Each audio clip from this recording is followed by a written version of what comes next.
반갑습니다. 이상원 교수입니다. 오늘은 데살로니가 전후서 강의 10번째 시간 제6장 재림의 시기라는 제목으로 데살로니가 전서 4장 13절에서 5장 11절까지를 두 번에 걸쳐서 살펴보도록 하겠습니다. 이번 시간에 살펴볼 주제는 재림 전에 죽은 성도에 관련된 문제를 4장 13절에서 18절을 본문으로 해서 같이 생각해 보도록 하겠습니다.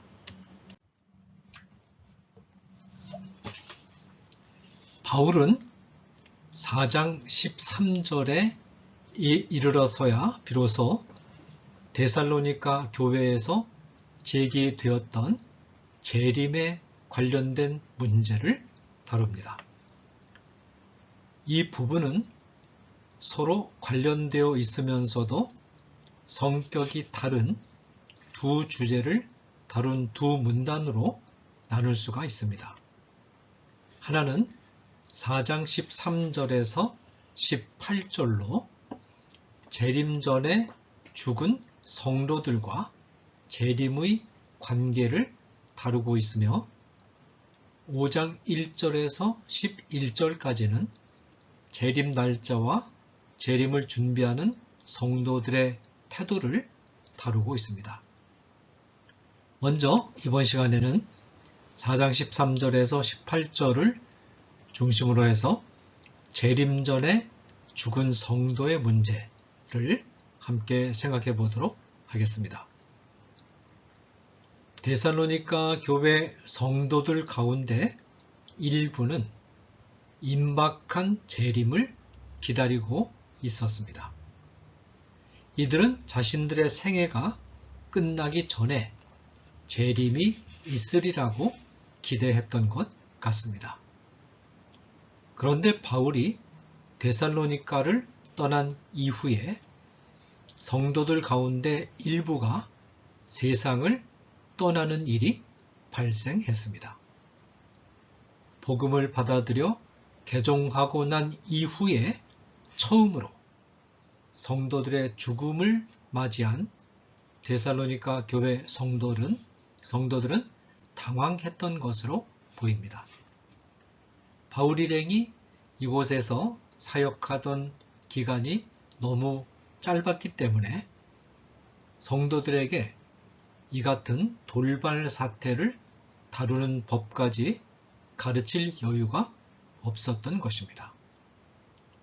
성도들의 죽음은 데살로니가 교회 성도들에게 두 가지 어려움을 안겨주었습니다.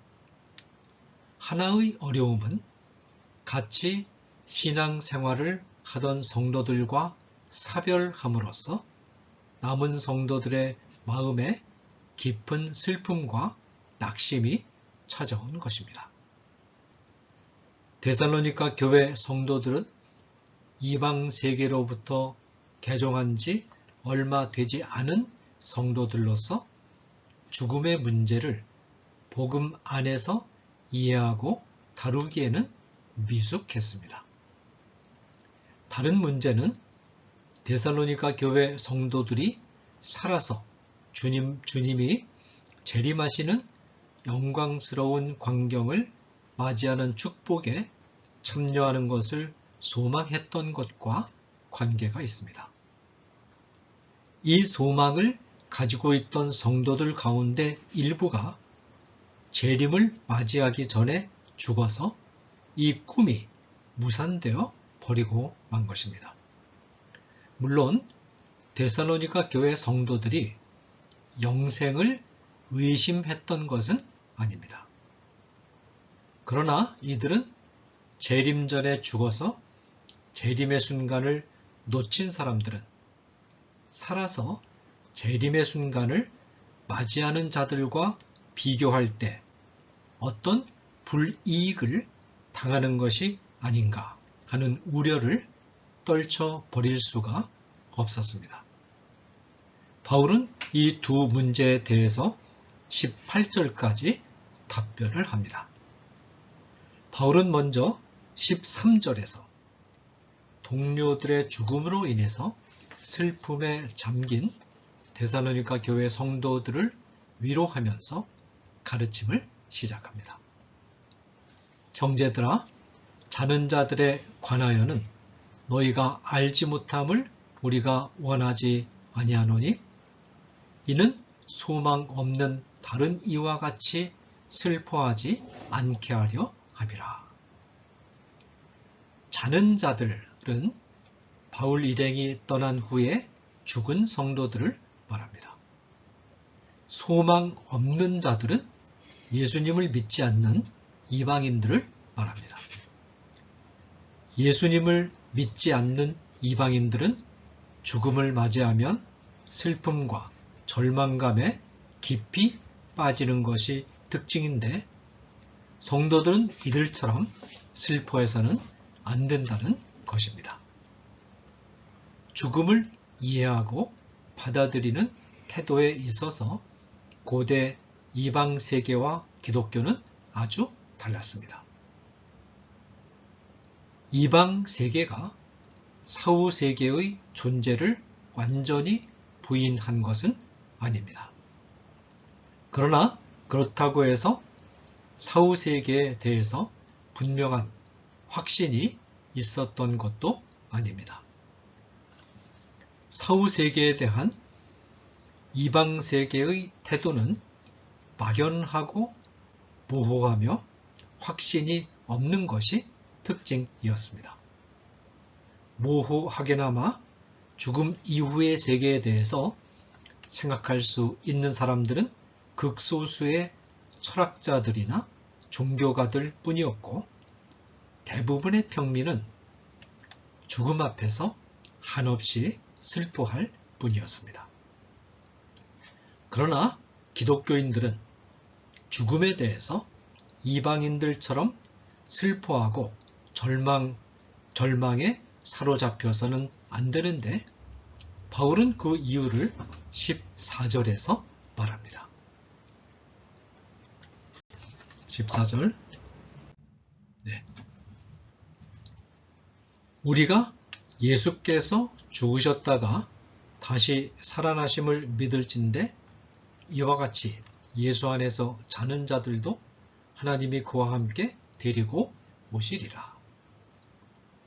바울은 성도가 죽음을 맞이해서도 이방인들처럼 소망 없이 슬퍼해서는 안 되는 이유를 예수 그리스도의 죽음과 부활 사건에 근거하여 설명하기 시작합니다. 예수 그리스도께서 죽으셨습니다. 그러나 예수 그리스도는 죽음을 이기고 부활하셨습니다. 예수 그리스도께서 죽으신 것은 실제 있었던 사건이고 죽음을 이기고 부활하신 것도 실제 있었던 사건입니다. 사람이 죽었다가 살아난 일이 실제로 있었다는 사실만으로도 벌써 죽음에 대해서 지나치게 절망하고 슬퍼하지 않을 수 있는 가능성이 보이기 시작합니다. 예수 그리스도의 부활은 예수 그리스도 한 사람의 부활로 끝나는 것이 아닙니다. 고린도전서 15장 20절은 이렇게 말합니다. 그러나 이제 그리스도께서 죽은 자 가운데서 다시 살아나사 잠자는 자들의 첫 열매가 되셨도다. 잠자는 자들은 죽은 성도들을 가리킵니다. 부활하신 그리스도가 잠자는 자들의 첫 열매가 되셨다는 말은 무슨 뜻입니까? 과일나무에 첫 열매가 열리기 시작한 것이 곧이어 헤아릴 수 없이 많은 열매가 열릴 것을 예고해 주는 것처럼 예수님의 부활이 잠자는 자들의 첫 열매라는 말은 잠자는 자들, 곧 죽은 자들, 가리키죠. 잠자는 자들도 예수님처럼 부활할 것을 예고합니다. 그리스도께서 부활하신 사건은 죽은 성도들이 장차 줄줄이 다 부활할 것을 보증해 준다는 것입니다. 이제 성도들이 죽음 앞에서 소망 없이 슬퍼할 이유가 없어집니다. 물론 상당한 기간 이별하여 이 세상에 살면서 그 모습을 볼 수 없다는 사실은 기독교인을 슬프게 합니다. 그러나 성도는 동료 성도들의 죽음을 맞이해서 이별의 슬픔을 깊이 느끼면서도 부활의 소망과 다시 만나게 될 날에 대한 기대와 소망을 잃지 않는 자들입니다. 이처럼 죽음이 성도를 절망으로 몰아넣기만 하는 것은 아니기 때문에 바울은 죽음을 예수 안에서 자는 것으로 묘사합니다. 이방 세계에서도 죽음을 잠으로 표현하는 경우가 있습니다. 그러나 이방 세계가 죽음을 잠으로 표현할 때는 한 번 자면 다시 깨어날 수 없는 영원한 수면 상태 속으로 들어가는 것으로 이해했습니다. 그러므로 이방 세계는 죽음을 잠으로 비유하면서도 죽음에 뒤따르는 절망을 극복할 수가 없었습니다. 그러나 잠이 기독교에서 비유로 사용될 때는 잠이 지닌 다른 특징이 죽음의 의미를 설명하는 데 이용됩니다. 잠의 특징은 두 가지입니다. 첫째로 잠자는 자는 영원히 잠속에 머물러 있는 법이 없고 언젠가는 깨어납니다. 사람들은 잠자는 자를 볼 때 그가 일정한 시간이 지난 후에는 다시 깨어날 것을 기대합니다. 잠자는 자가 깨어나는 것처럼 죽은 사람도 일정한 시간이 지나면 반드시 부활합니다. 둘째로 잠을 두려워하는 사람은 없습니다. 잠은 감미로운 것이요 피곤한 육신에 휴식을 주는 오아시스요 단잠을 자는 것은 하나님의 은혜이기도 합니다. 죽음이 잠에 비유된다는 것은 죽음이 하나님의 백성에게 있어서는 더 이상 두려움의 대상이 될 수 없다는 뜻입니다. 성도에게 있어서 죽음은 공포와 슬픔과 절망의 순간이 아니라 감미로움과 휴식과 하나님의 은혜에 들어가는 시간입니다. 죽음은 이방 사람들에게는 독침이 있는 벌이었으나 기독교인에게는 독침이 제거된 벌일 뿐입니다. 독침이 제거된 벌은 무섭지 않습니다. 그러므로 바울은 고린도 전서 15장 55절에서 죽음을 독침이 제거된 벌에 비유하면서 사망아, 네가 쏘는 것이 어디 있느냐 라고 말합니다. 마침내 바울은 14절에서 예수 안에서 이미 죽은 자들이 소망을 잃지 말아야 할 결정적인 이유를 말합니다. 우리가 예수께서 죽으셨다가 다시 살아나심을 믿을진대 이와 같이 예수 안에서 자는 자들도 하나님이 그와 함께 데리고 오시리라. 이 데리고 오신다는 말은 끌어내어 오신다는 뜻입니다. 어디서부터 끌어내어 오실까요?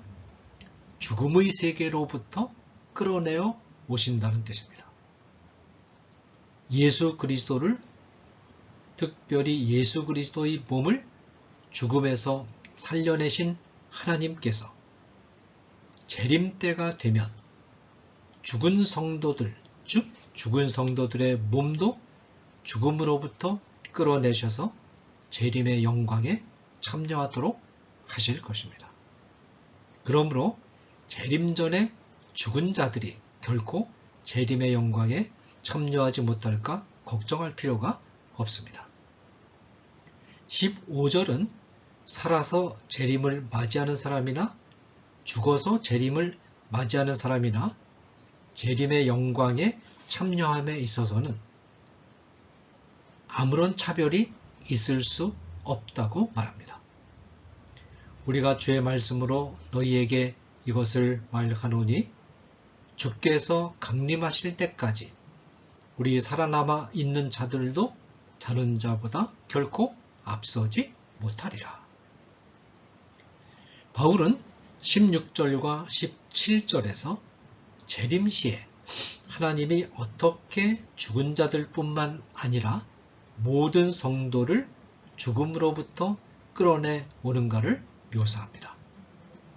주께서 호령과 천사장의 소리와 하나님의 나팔 소리로 친히 하늘로부터 강림하시리니 그리스도 안에서 죽은 자들이 먼저 일어나고 그 후에 우리 살아남은 자들도 그들과 함께 구름 속으로 끌어올려 공중에서 주를 영접하게 하시리니 그리하여 우리가 항상 주와 함께 있으리라. 이 본문은 재림 때에 일어날 광경을 그림과 같은 언어 곧 회화적인 언어로 묘사합니다. 호령과 천사장의 소리와 구원의 나팔 소리가 들리면 곧 이어 주님이 하늘로부터 강림하십니다. 여기서 주는 예수 그리스도를 말합니다. 이때 두 가지 사건이 동시에 일어나는데 그리스도 안에서 죽은 자들이 먼저 일어납니다. 자, 이 말로써 바울은 재림 전에 죽은 성도들이 재림 사건 때에 어떤 불이익을 당할지도 모른다는 견해를 불식시킵니다. 불이익을 당하는 것이 아니라 먼저 죽음으로부터 일어남으로써 오히려 살아남아 있는 자들보다 먼저 영광에 참여하기 시작합니다. 우리가 이 본문을 다룰 때 주의해야 할 점이 하나 있습니다. 이 본문에 보면 그리스도 안에서 죽은 자들이 일어날 것만을 말하고 그리스도 밖에 있는 자들의 부활에 대해서는 아무런 언명이 없습니다. 그러나 이 본문에 불신자의 부활에 대한 언명이 없다고 해서 불신자의 부활이 없다고 단정하는 것은 매우 잘못된 추론입니다. 이 본문의 기록 목적은 재림 전에 죽은 성도들의 문제에 대한 답변을 주고자 하는 것이기 때문에 본문에서는 죽은 신자들만을 다루고 있는 것입니다. 본문은 불신자의 부활을 다루는 본문이 아닙니다. 불신자의 부활에 대해서는 다른 본문을 참고해야 합니다. 그 대표적인 본문들은 다니엘서 12장 2절, 요한복음 5장 28절에서 29절, 사도행전 24장 15절입니다. 땅의 티끌 가운데서 자는 자 중에서 많은 사람이 깨어나 영생을 받는 자도 있겠고 수치를 당하여서 영원히 부끄러움을 당한 자도 있을 것이며 다니엘서 12장 2절 말씀 이를 놀랍게 여기지 말라 무덤 속에 있는 자가 다 그의 음성을 들을 때가 오나니 선한 일을 행한 자는 생명의 부활로 악한 일을 행한 자는 심판의 부활로 나오리라. 요한복음 5장 28절 29절 그들이 기다리는 바 하나님께 향한 소망을 나도 가졌으니 곧 의인과 악인의 부활이 있으리라 함이니이다. 사도행전 24장 15절 말씀. 자, 여기서 의인과 악인은 의인은 예수님을 믿는 사람을 가리키고 악인은 예수님을 믿지 않는 사람을 가리킨다. 그렇게 우리가 해석해야 됩니다. 이상의 본문들은 의심할 여지 없이 신자의 부활과 더불어 불신자의 부활도 예고하고 있습니다. 바울은 죽은 성도들이 먼저 일어나고 난 후에 이 성도들과 살아남아있는 성도들이 함께 구름 속으로 끌어올림을 받는다고 말합니다. 여기서 구름은 자연현상으로 나타나는 구름을 가리키는 것이 아니라 하나님의 임재를 상징하는 기적의 구름입니다. 하나님이 이스라엘 백성에게 율법을 주시기 위해서 강림하셨을 때 하나님의 임재의 상징으로 빽빽한 구름이 나타났습니다. 출애굽기 19장 16절 모세가 율법을 받기 위해서 산으로 올라갔을 때 구름이 온통 산을 가렸습니다. 출애굽기 24장 15절 18절 광야에서 성막을 완성했을 때나 출애굽기 40장 34절 성전을 완공했을 때도 구름이 나타났습니다. 열왕기상 8장 10절에서 11절 산 위에 오르신 예수님의 모습이 변형되고 성부 하나님이 강림하셨을 때 구름이 나타났고 마가복음 9장 7절 예수님이 승천하실 때도 구름이 나타났습니다. 사도행전 1장 9절 예수님이 재림하실 때 성도들은 하나님의 임재의 영광이 충만해 있는 공중으로 끌어올림을 받습니다. 여기서 끌어올린다는 말은 전광석화와 같은 빠른 속도와 동작으로 낚아채서 데리고 가는 모습을 묘사한 표현입니다. 마치 독수리가 먹이를 발견한 후에 쏜살같이 내려 덮쳐서 먹이를 낚아챈 후 둥지로 가져가는 모습을 연상시킵니다. 사람들은 이 사건을 휴거라고 말하기도 합니다. 공중으로 끌어올림을 받은 성도들은 공중에서 주님을 영접한 후에 주님과 함께 영생에 들어갑니다. 바울은 이상의 설명, 즉 13절에서 17절까지의 설명을 통해서 재림 전에 먼저 죽은 성도들에 관련된 의문이 풀렸다고 생각하고 18절에서 이러한 말로 서로 위로하라 라고 권면한 후에 이 작은 단락을 매듭 짓습니다. 감사합니다.